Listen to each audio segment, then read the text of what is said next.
Sierra Leone, once a beacon of hope, transformed dramatically from the land of freedom to the fires of war. Surrounded by lush landscapes and vibrant culture, its people flourished until civil conflict erupted. Hearts were torn apart, and communities shattered. Yet, resilience shone through the darkness as the nation began to heal, uniting in a quest for peace and rebuilding the future together. Did you know that there's a country in West Africa once known as the Land of the Free? A place envisioned as a sanctuary for freed slaves, a land of promise and liberty. But behind its beautiful name lies a history of struggle, of colonial betrayal, of war, diamonds, and resilience.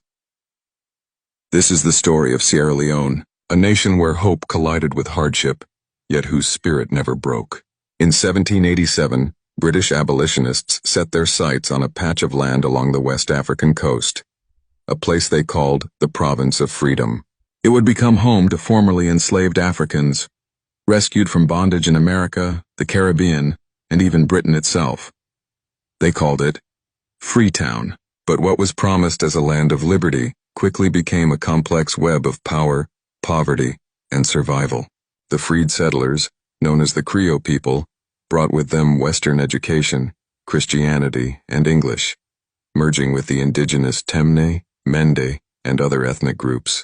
This fusion birthed a unique identity, one of Africa's first true multicultural societies.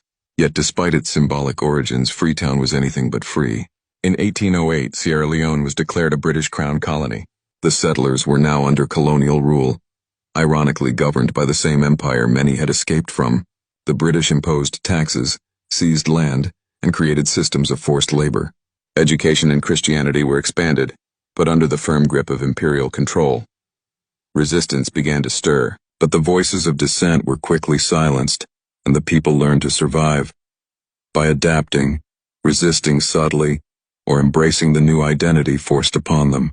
The winds of change blew across Africa in the mid-20th century. Sierra Leone, like many other colonies, began to demand self-rule. In 1961, it gained independence under the leadership of Sir Milton Margai. For the first time, Sierra Leoneans would rule themselves.